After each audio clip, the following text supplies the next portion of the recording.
Nơi tai đằng hàm chừng rật cóជីវិតត្រូវតែមានសង្ឃឹមកូនជាទីស្រឡាញ់ក្នុងដំណើរជីវិតនេះយើងតែងតែជួបគ្រប់រសជាតិគ្រប់ហេតុការណ៍គ្រប់ឧបសគ្គហើយជីវិតពេលខ្លះធ្លាក់ដល់បានក្រោមស្ទើរតែមិនអាចឡើងមកលើបានគឺធ្លាក់ដល់កម្រិតសូន្យសេចក្តីសង្ឃឹមមើលស្ទើរតែមិនឃើញហើយយើងស្ទើរតែមិនគួរឲ្យជឿថាជីវិតរបស់យើងអាចរស់រានមកដល់ថ្ងៃនេះបានដរាបណាយើងនៅមានដង្ហើមដកសេចក្តីសង្ឃឹមយើងនៅតែមានជានិច្ចទោះជានៅសល់តែដង្ហើមចង្រិតក៏ដោយក៏កុំអស់សង្ឃឹមអីត្រូវតែតស៊ូញញឹមឲ្យដល់ទីបំផុតហេតុដ៏អស្ចារ្យណាមួយនឹងកើតឡើងដល់យើងមិនខានតើកូនមាននៅចាំទេរូបភាពក្មេងប្រុសជនជាតិនៃសេរីយ៉ាម្នាក់ដែលរូបភាពនោះល្បីណាស់កាលពី3ឆ្នាំមុនធ្វើឲ្យកក្រៅពិភពលោកទាំងមូលកូនប្រកាសជាគិតថាក្មេងប្រុសម្នាក់នោះបានស្លាប់បាត់បង់ជីវិតហើយមើលទៅគ្មានវាសនាបានរស់នៅលើផែនដីនេះទេព្រោះជីវិតរបស់គាត់ស្ទើរតែคล้ายជាសាកសពទៅហើយតែផ្ទុយស្រឡះពីការគិតរបស់កូនព្រោះពេលនេះគាត់ធំហើយមានសុខភាពល្អទៀតផងរំលឹកកាលពី3ឆ្នាំមុនក្នុងថ្ងៃទី30ខែមករាឆ្នាំ2016នៅក្នុងប្រទេសនេសេរីយ៉ាអាហ្វ្រិកខាងត្បូងប្រជាជនមានភាពល្ងង់ខ្លៅច្រើនដោយមានអបិយជំនឿទៅលើសាសនាជ្រុលនិយមរបស់ពួកគេហើយថែមទាំងមានភាពក្រខ្សត់ខ្លាំងទៀតផងទើបធ្វើឲ្យមានការធ្វើទរណកម្មយ៉ាងធ្ងន់ធ្ងរទៅលើកុមារដោយការបង្អត់អាហារការដាក់ឲ្យនៅក្រៅផ្ទះហើយមិនមានការយកចិត្តទុកដាក់មើលថែរក្សាជាហេតុធ្វើឲ្យកុមារជាច្រើនបានស្លាប់បាត់បង់ជីវិតជាបន្តបន្ទាប់រាល់ថ្ងៃវាគឺជាភ័ព្វសំណាងដ៏អស្ចារ្យសម្រាប់កុមារម្នាក់នោះដែលធ្វើឲ្យគេបានជួបនឹងក្រុមអ្នកជួយសង្គ្រោះកុមារដែលរងភាពអយុត្តិធម៌នៅតំបន់អាហ្វ្រិកខាងត្បូងដែលមានអ្នកស្រីអេនចារីហ្គិនលើវិនជាដើមក្រុមរបស់ពួកគាត់បានជួបនឹងកុមារម្នាក់នោះដែលកំពុងតែវាននៅលើដីក្រោមកម្ដៅថ្ងៃដ៏សែនក្ដៅរងទុក្ខវេទនាដោយការស្រេកឃ្លានហើយបានជួយសង្គ្រោះយកទៅចិញ្ចឹមបីបាច់ថែរក្សារហូតដល់បានរស់រានមានជីវិតមកដល់សប្តាហ៍ថ្ងៃនេះដោយដាក់ឈ្មោះក្មេងប្រុសម្នាក់នោះថា Hopi ដែលមានន័យថាសេចក្តីសង្ឃឹមអ្នកស្រី Encharigan Levin បាននិយាយថាពេលនេះ Hopi មានសុខភាពល្អខ្លាំងណាស់គេជាក្មេងដែលមានសេចក្តីក្លាហានឆ្លាតពូកែចូលចិត្តរៀនសូត្រនៅអ្វីៗដែលថ្មីគេអាចបង្កើតឧបករណ៍ក្មេងលេងដោយខ្លួនឯងបានគេពេញចិត្តនឹងទៅសាលារៀនគេចូលចិត្តរាប់អានមិត្តភ័ក្តិគេមានភាពជឿជាក់លើខ្លួនឯងគេមានសេចក្តីសង្ឃឹមខ្ពស់ដូចជាឈ្មោះរបស់គេអញ្ចឹងហើយគេមិនបាននឹកនាគិតខ្វល់ខ្វាយដល់រូបភាពដ៏ជូរចត់ពីអតីតកាលរបស់គេឡើយគឺគេរីករាយនឹងជីវិតនាពេលបច្ចុប្បន្នរបស់គេណាស់កូនក៏ដូចគ្នាចូលរីករាយនឹងជីវិតជាបច្ចុប្បន្នកុំរវល់តែខ្វល់នឹងរឿងឈឺចាប់ពីអតីតកាលនោះរឿងណាឈឺចាប់បំភ្លេចចោលទៅកុំនឹកស្ដាយស្រណោះយកមកដេកគិតនាំឲ្យកើតទុក្ខធ្វើអ្វីជីវិតជារបស់កូនសេចក្តីសង្ឃឹមក៏ជារបស់កូនកូនត្រូវចេះបង្កើតសេចក្តីសង្ឃឹមឲ្យខ្លួនឯងឲ្យបានច្រើនសូមកូនកុំភ្លេចថាជីវិតកូនគឺពិតជាអស្ចារ្យណាស់ដែលកូនអាចនៅរស់បានរហូតមកដល់រាល់ថ្ងៃនេះដូច្នេះកូនត្រូវទៅតស៊ូរស់បន្តទៅទៀតHopi ក៏ធ្លាប់អស់សង្ឃឹមម៉ែដែលអ្នកប្រាប់កូននេះក៏ធ្លាប់អស់សង្ឃឹមកូនក៏ធ្លាប់អស់សង្ឃឹមតែទាំងHopiទាំងម៉ែនិងទាំងកូនគឺនៅរស់ទាំងអស់ដូច្នេះតោះយើងចាប់ដៃគ្នាធ្វើដំណើរទៅមុខទៀតដោយភាពជឿជាក់និងសេចក្តីសង្ឃឹមដរាបណាកូននៅមានជីវិតនៅមានដង្ហើមដកសេចក្តីសង្ឃឹមរបស់កូនត្រូវតែមានជាដរាបនោះបណ្ដាំម្ដាយកូនស្រីមានម្ដាយពេលនេះកូនធំហើយកូនត្រូវចេះថែខ្លួនណាកូនពេលកូននៅឆ្ងាយពីម៉ែកូនត្រូវស្ពាយកិត្តិយសរបស់កូនទៅជាមួយផង កូនត្រូវចេះរៀបរឹកពីឲ្យបានល្អកូនត្រូវទន់ភ្លន់ហើយរឹងប៉ឹងចេះគិតគួរឲ្យបានវែងឆ្ងាយមានទុក្ខលំបាកអ្វីចូលកូននិយាយប្រាប់ម្ដាយដើម្បីរកដំណោះស្រាយកូនត្រូវមានចិត្តស្មោះត្រង់ចំពោះមនុស្សជុំវិញខ្លួនកូនកុំលាក់ពុតមានល្បិចកិច្ចកលកូនស្រីមានម្ដាយកូនត្រូវប្រុងប្រយ័ត្នចំពោះពាក្យសម្ដីរបស់មនុស្សប្រុសឲ្យបានខ្ពស់កុំនិយាយលេះលោះលេងសើចនាំឲ្យប្រុសមើលងាយហើយគេអាចនឹងគិតថាកូនជាមនុស្សស្រីអារ៉ាត់អារាយងាយនឹងតាក់ទងងាយនឹងស្រឡាញ់កូនត្រូវរក្សាតម្លៃនៃស្ត្រីឲ្យបានប្រពៃណាកូនកូនស្រីមានម្ដាយមន្តស្នេហ៍របស់មនុស្សស្រីគឺនៅត្រង់ចរិយាមារយាទល្អចេះຕົកចេះដាក់ចេះរៀបចេះចំចេះញញឹមរាប់ញៀតរស់រាយរាក់ទាក់មិនវារឹកឆ្មាំងឆ្មៃនិងមានភក្ដីភាពចំពោះគ្រួសារមានចិត្តកតញ្ញូចំពោះឪពុកម្ដាយកូនស្រីមានម្ដាយកូនត្រូវចាំថាមនុស្សប្រុសគេតែងត្រូវការសម្រស់ខាងក្រៅដើម្បីលេងសើចសប្បាយមួយខណៈមួយពេលបំពេញតម្រូវការរបស់តណ្ហាតែគេត្រូវការសម្រស់ខាងក្នុងដើម្បីបំពេញតម្រូវការរបស់បេះដូងនិងបំពេញន័យឲ្យជីវិតរបស់គេដែលខ្វះខាតឲ្យពេញលេញដូច្នេះកូនត្រូវមានសម្រស់ខាងក្នុងផងណាកូនកូនកុំចេះតែតែងកាយតែកូនត្រូវតែងចិត្តផងសម្រស់ខាងក្រៅងាយនឹងរុះរយតែសម្រស់ខាងក្នុងបើកូនថែរក្សាបានល្អគឺនៅតែផូរផង់ជានិច្ចមនុស្សស្រីល្អគឺដូចជាផ្កាដែលមានក្លិនក្រអូបវាជាទីត្រូវការរបស់សត្វភូមិរៈជាតិទាំងឡាយកូនអើយកូនស្រីបុត្រីមានម្ដាយពេលកូនឃ្លាតឆ្ងាយថែកាយឲ្យល្អរៀបរឹកទន់ភ្លន់ចិត្តធ្ងន់ស្មោះសរមនុស្សក្នុងនគរសាទររកស្រីនួនអើយនួននាងត្រូវផ្ទៀងស្ដាប់ម្ដាយនឹងបរិយាយបកស្រាយសេចក្តីផ្ដែផ្ដាំប្រាប់ស្ងួនកូនអើយប្រុសស្រីមុនកូនធ្វើអ្វីសួរម្ដាយសិនរាកូនកុំលេះលោះប្រុសមើលងាយចិត្តកុំរាយមាយរាយមុនស្នេហារឹងក្នុងទន់ក្រៅដៅដល់ចរិយានោះហើយសាស្ត្រាការពារប្រាណស្រីបុរសមិនគួរយកជាប្តីកូនស្រីមានម្ដាយរឿងបេះដូងជាជំរើសរបស់កូនម៉ែមិនអាចបង្ខិតបង្ខំកូនបានទេមនុស្សប្រុសដែលកូនគិតថាល្អអាចរស់នៅជាមួយគ្នាបានអាចផ្ដល់សេចក្តីសុខសុភមង្គលដល់កូនបានកូនយកចុះម៉ែរីករាយតាមកូនជានិច្ចព្រោះនេះជាជីវិតរបស់កូននិងជាអនាគតរបស់កូនតែកូនត្រូវដឹងថាបើកូនរស់នៅជាមួយគ្នាបានសេចក្តីសុខម៉ែក៏ត្រេកអរហើយនឹងមានសេចក្តីសុខតាមកូនដែរតែបើកូនរស់នៅជាមួយគ្នាមិនបានចុះសម្រុងគ្នាកូនមិនមានសេចក្តីសុខម៉ែក៏កើតទុក្ខជាមួយកូនដូចគ្នាកូនអើយស្វាមីមិនមែនចេះតែយកឲ្យតែបាននោះទេមុននឹងជ្រើសរើសបុរសណាម្នាក់មកធ្វើជាស្វាមីកូនត្រូវតែស្គាល់ពីបុរសម្នាក់នោះឲ្យច្បាស់ព្រោះបុរសខ្លះវាល្អនៅតែនឹងមុខយើងទេណាកូនតែក្រោយខ្នងរលួយវល់ក៏ថាបាននៅមុខកូនវាថាស្រឡាញ់កូន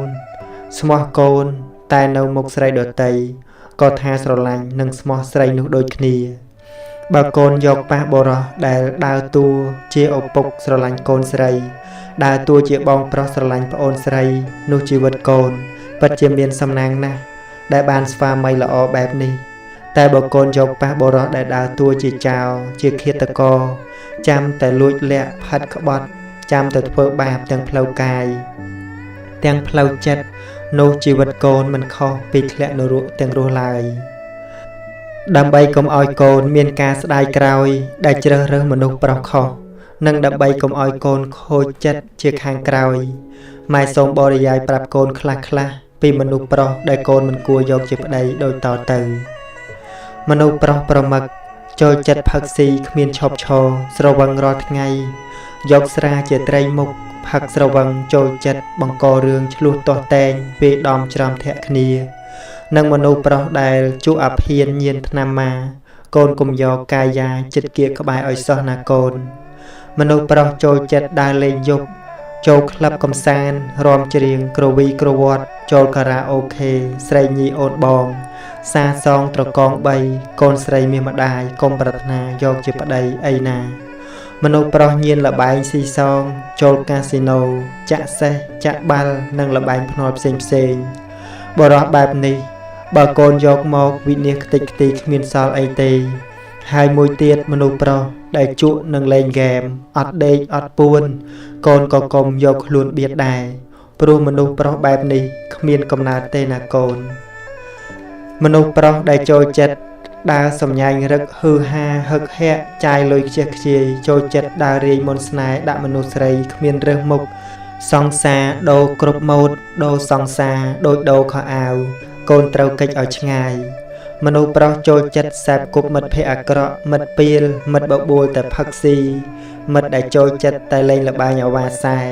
ម៉ែឪទូមានមិនស្ដាប់ប្រាប់មិនតាមមនុស្សប្រុសបែបនេះកូនក៏មិនគួរយកដែរមនុស្សប្រុសខ្ជិលច្រអូសដេកដល់ថ្ងៃចាំងគូតហើយនៅតែមិនចង់ក្រោកគ្មានការងារធ្វើពិតប្រាកដចាំតែលាដៃសុំលុយម៉ែឪចាយឬក៏មនុស្សប្រុសដែលចូលចិត្តរស់ដោយសារមនុស្សស្រីប្រភេទនេះក៏កូនមិនគួរជ្រើសរើសដែរដែលម៉ែរៀបរាប់ត្រួសមកនេះគឺគ្រាន់តែជាគំនិតសម្រាប់កូនគិតពិចារណាតែប៉ុណ្ណោះកូនកុំចេះតែយកព្រោះតែខ្លាចអត់ប្តីឲ្យសោះណាកូនឬក៏កុំខ្មាស់អៀនអ្នកដតីដែលគេថាកូនគ្មានប្រុសណាគេយកបើគ្មាននរណាយកកូនត្រូវគិតថាកូនមានបុណ្យណាស់ដែលកូនមិនជាប់នៅក្នុងចំណងជីវិតបើកទំព័រជីវិតថ្មីកូនអើយកូនត្រូវព្យាយាមលាងជម្រះភាពកខ្វក់នៃជីវិតឲ្យបានស្អាតសម្អាតចិត្តឲ្យជ្រះស្រឡះពីភាពសៅមងទាំងឡាយរឿងដែលនាំឲ្យចិត្តក្តៅក្រហាយបំភ្លេចឲ្យអស់ដើម្បីសាងភាពស្រស់បំព្រងឲ្យជីវិតកូនល្មមហើយគឺល្មមនឿយណាយធុញទ្រាន់នឹងរឿងដដែលរឿងឈឺចាប់ដដែលរឿងសោកសៅដដែលវាជាហេតុនាំឲ្យជីវិតរបស់កូនស្អុយរលួយដូច្នេះទាមទារឲ្យកូនត្រូវតែលាងជម្រះវាចេញឲ្យស្អាតកុំបំផ្លាញជីវិតខ្លួនឯងព្រោះតែរឿងស្មោកគ្រោកទាំងនោះឲ្យសោះណាកូនវាគឺជាភាពល្ងងខ្លៅជាទីបំផុតដែលកូនត្រូវទៅដុតផ្ទះចោលព្រោះតែស្អុយកណ្ដុរងាប់មួយក្បាលនៅក្នុងផ្ទះកូនគួរតែរកកណ្ដុរងាប់នោះឲ្យឃើញហើយយកវាទៅចោលឲ្យឆ្ងាយរួចលាងសម្អាតកន្លែងដែលកណ្ដុរងាប់នោះឲ្យស្អាតទៅវាលែងអីហើយយ៉ាងណាមិញកូនក៏មិនគួរដុតបំផ្លាញខ្លួនឯងព្រោះតែបញ្ហាជីវិតដែរកូនគួររកប្រភពនៃបញ្ហាឲ្យឃើញហើយស្រាយចេញឲ្យស្រឡះរួចរៀបចំជីវិតថ្មីឲ្យមានសេរីសួស្តីជាងមុននោះជីវិតកូននឹងលែងមានភាពចង្អៀតចង្អល់ទុកកង្វល់ទៀតហើយបើកទំព័រជីវិតថ្មីដោយកសាងរឿងដែលល្អរឿងដែលថ្មីអភិវឌ្ឍចិត្តគំនិតឲ្យចេះគិតនៅអ្វីដែលនាំឲ្យជីវិតរីកចម្រើនគិតអ្វីដែលនាំឲ្យជីវិតរីករាយមិនគិតអ្វីដែលនាំឲ្យស្មុគស្មាញកូនកុំដុតបំផ្លាញជីវិតខ្លួនឯងព្រោះតែបញ្ហាទាំងអស់នោះកូនត្រូវដឹងថាភាពអស់សង្ឃឹមភាពអាត្មានិយមសេចក្តីទុក្ខក្រៀមក្រំបញ្ហាផ្លូវចិត្តផ្សេងវាគឺជាគុកឥតចិញ្ចាំងដែលដាក់ឃុំឃាំងធ្វើទរណកម្មផ្លូវចិត្តរបស់កូនយ៉ាងធ្ងន់ធ្ងរដូច្នេះកូនត្រូវប្រឹងប្រែងរើខ្លួនឯងឲ្យផុតពីគុកឥតចិញ្ចាំងនេះឲ្យបានហើយចាំកូនបដូរបេះដូងចាស់ផ្លាស់ដាក់បេះដូងថ្មីដើម្បីបំពេញនៃជីវិតឲ្យបានបរិបូរណ៍បើកូនមិនផ្លាស់ប្ដូររបស់ចាស់ចេញទេជីវិតកូននឹងគ្មានវាសនាបានស្គាល់របស់ដែលថ្មីឡើយកូនត្រូវចេះផ្លាស់ប្ដូរគឺប្ដូរពីរឿងចាស់ដដែលអាក្រក់ចេញពីជីវិតហើយដាក់រឿងថ្មីដែលល្អជំនួសវិញបើកូនចង់បានសុខត្រូវឈប់ចង់កូនអើយត្រនិចនាឡិកាតែងតែយាត្រាទៅមុខឥតឈប់ឈរព្រះច័ន្ទព្រះអាទិត្យតែងផ្លាស់ប្ដូរវេនគ្នាដើម្បីបំភ្លឺភពផែនដីនេះដោយព្រះអាទិត្យបំភ្លឺនាពេលថ្ងៃព្រះច័ន្ទថ្លៃបំភ្លឺនាពេលយប់ផែនដីក៏តែងតែវិលឥតឈប់ឈរទឹកស្ទឹងតែងហូរទៅកាន់ទន្លេ ទឹកទន្លេតែងហូរទៅកាន់សមុទ្រគ្មានអ្នកណាអាចហាមឃាត់ពេលវេលានិងធម្មជាតិទាំងអស់នោះបានឡើយកូនមិនអាចបញ្ឈប់ពេលវេលាមិនឲ្យដើរទៅមុខបានកូនក៏មិនអាចបញ្ឈប់ភពផែនដីមិនឲ្យវិលបានដែរហើយរឹតតែមិនអាចទៅទៀតបើសិនជាកូនចង់ហាមឃាត់ព្រះអាទិត្យមិនឲ្យរះឡើងនោះបើកូននៅតែទាមទារចង់ឲ្យអ្វីៗដូចចិត្តកូននោះកូននឹងកើតទុក្ខព្រោះអ្វីៗទាំងអស់នោះមិនអាចចេះតែបានតាមតម្រូវចិត្តឬផ្គាប់ចិត្តកូនបានគ្រប់ពេលវេលាទេកុំទាមទារចង់បញ្ឈប់ព្រះអាទិត្យមិនឲ្យលិចតែអ្វីដែលកូនគួរធ្វើគឺបញ្ឈប់ការទាមទាររបស់កូនឈប់ចង់ឲ្យអ្នកដទៃមកតម្រូវចិត្តកូនព្រោះគ្មានអ្នកណាតម្រូវចិត្តកូនត្រូវក្រៅអំពីកូនខ្លួនឯងឡើយឈប់ជែកកោះរំលើងរឿងមិនល្អពីអតីតកាលដែលនាំឲ្យចិត្តក្តៅក្រហាយមិនមានសេចក្តីស្ងប់សុខឈប់គិតអាក្រក់ទៅលើអ្នកដទៃ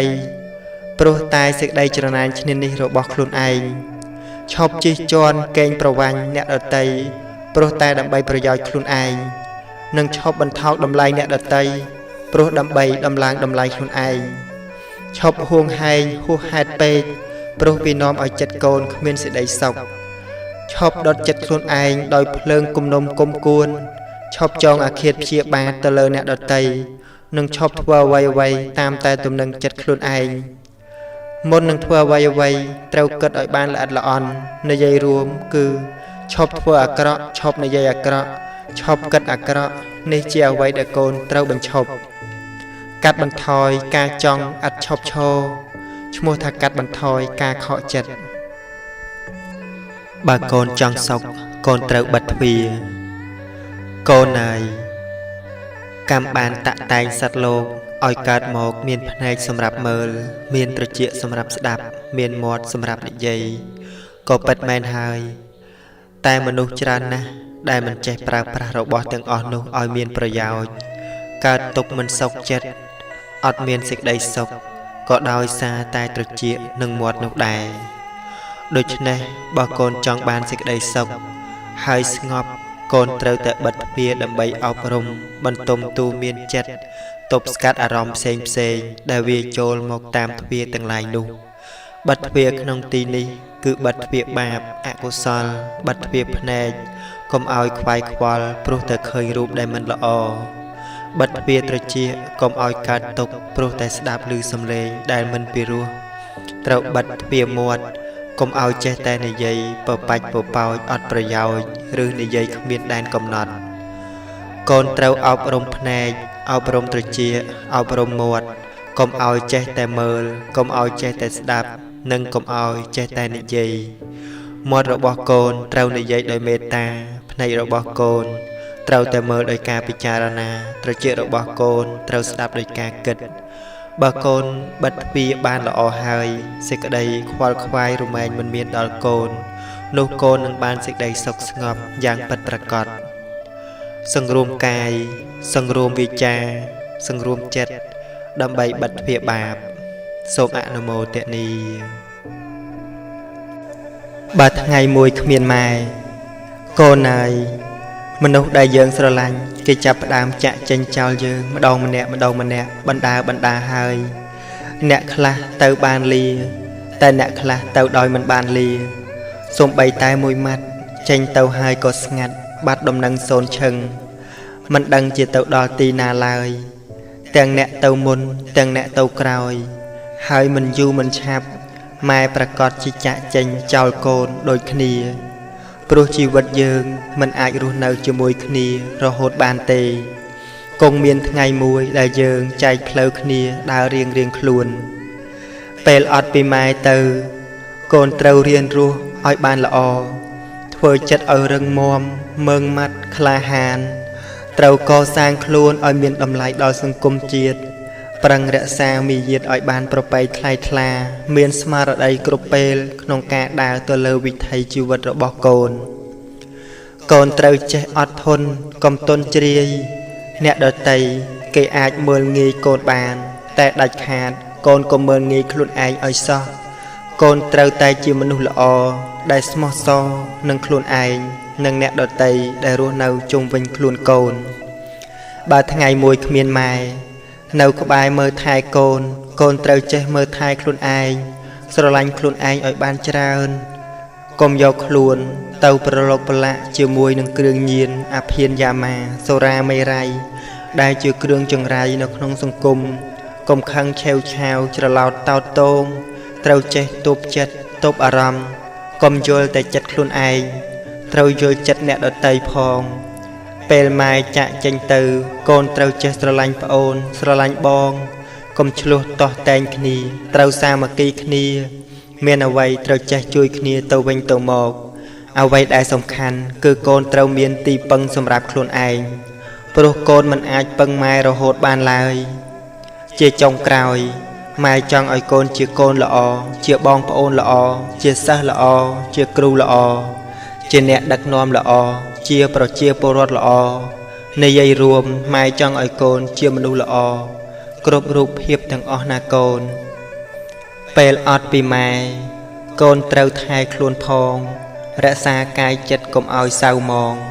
ថែប្អូនថែបងផងណាកូន